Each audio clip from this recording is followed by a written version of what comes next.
আমাদের নেতা তারেক রহমানের নেতৃত্বে আমাদেরকে সবাইকে জেগে উঠতে হবে এবং পরাজিত করতে হবে এই ভয়ঙ্কর দানবকে, যারা আমাদের সবকিছু তছনছ করে দিচ্ছে। বন্ধুগণ, আজকে বাংলাদেশ সম্পূর্ণভাবে একটা আধিপত্যবাদ শুধু নয়, এটা আধিপত্যবাদ সঙ্গে ফ্যাসিবাদের কবলে পড়েছে।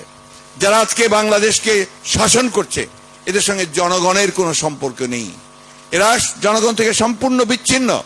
তাই আজকে তারা এই নির্বাচনকে বাদ দিয়ে তারা তাদের মতো করে সেই নির্বাচন করছে, যে নির্বাচন জনগণ 7 তারিখে বর্জন করেছে, কেউ ভোট কেন্দ্রে যায়নি। এখন আমার নিঃসন্দেহে আমাদের সামনে আজকে আরো একটা কঠিন সময় এসেছে। এই সময়টি হচ্ছে যে এই ফ্যাসিবাদ যারা আমাদের বুকের উপর চেপে বসে আছে, তারা সব দিক দিয়ে রাষ্ট্রযন্ত্রকে দখল করে নিয়েছে, সমস্ত প্রতিষ্ঠানগুলোকে ভেঙে ফেলছে, অর্থনীতিকে ধ্বংসের শেষ পর্যায়ে নিয়ে চলে গেছে। এটা অবশ্য আওয়ামী লীগের চরিত্র। তারা যখনই ক্ষমতায় আসে তারা এত বেশি দুর্নীতি লুটপাট করে যে তখন সেই অর্থনীতি আর টিকে থাকতে পারে না।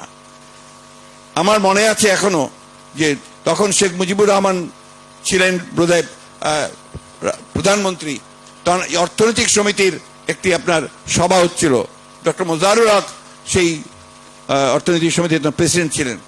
তিনি মুজিবুর রহমানকে পাশে বসিয়ে তিনি যে কথাটি বলেছিলেন যে মাননীয় রাষ্ট্রপতি, বাংলাদেশের অর্থনীতি অতি তীব্র গতিতে রসাতলে যাচ্ছে।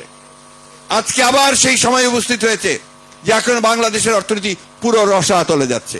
আপনারা নিশ্চয়ই দেখেন গতকাল একটা ফোরামের নওয়াবের একটা সেমিনারে, সেখানে দেশের সবচেয়ে নাম স্বনামধন্য অর্থনীতিবিদেরা তারা বলেছেন যে অর্থনীতি একটা বিপর্যয়ের মুখে এসে দাঁড়িয়েছে।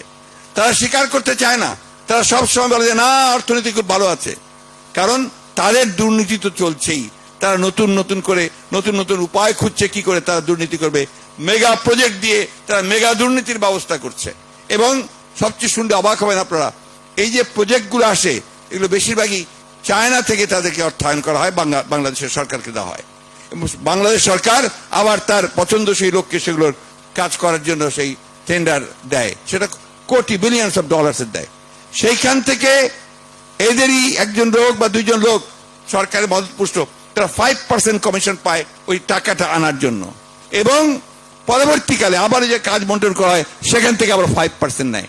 এই কথাটা আমরা অনেকেই জানি না।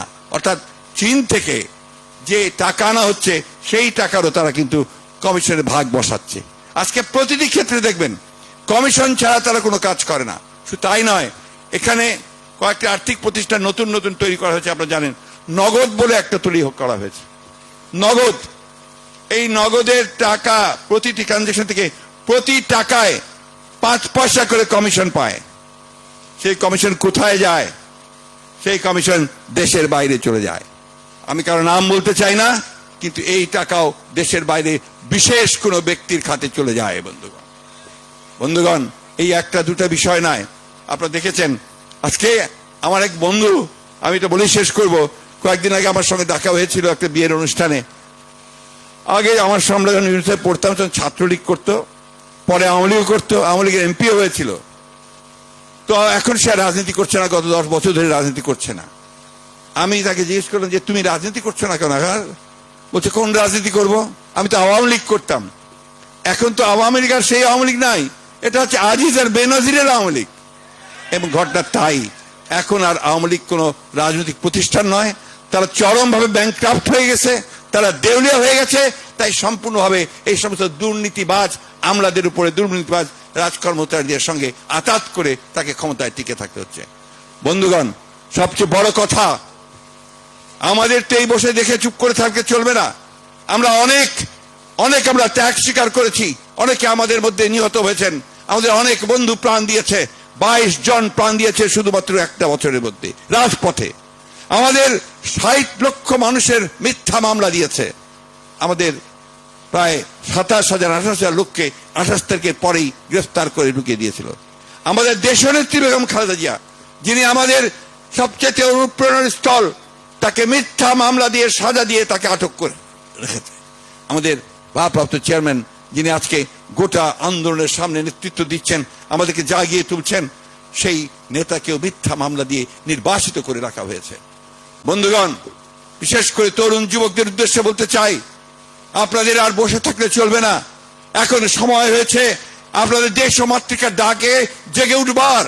আপনারা জেগে উঠুন এবং অতীতে 1971 সালে যেভাবে স্বাধীনতা যুদ্ধ হয়েছে শহীদ প্রেসিডেন্ট জিয়াউর রহমান ঘোষণার মধ্যে দিয়ে, 75 সালে যেভাবে শহীদ প্রেসিডেন্ট জিয়াউর রহমান আবার দেশকে রক্ষা করেছিলেন জনগণকে সঙ্গে নিয়ে, দেশনেত্রী বেগম খালেদা জিয়া 90-এর অভ্যুত্থানের মধ্য দিয়ে ছাত্র গণঅভ্যুত্থানের মধ্য দিয়ে দেশকে আবার গণতন্ত্রে ফিরিয়ে এসেছিলেন।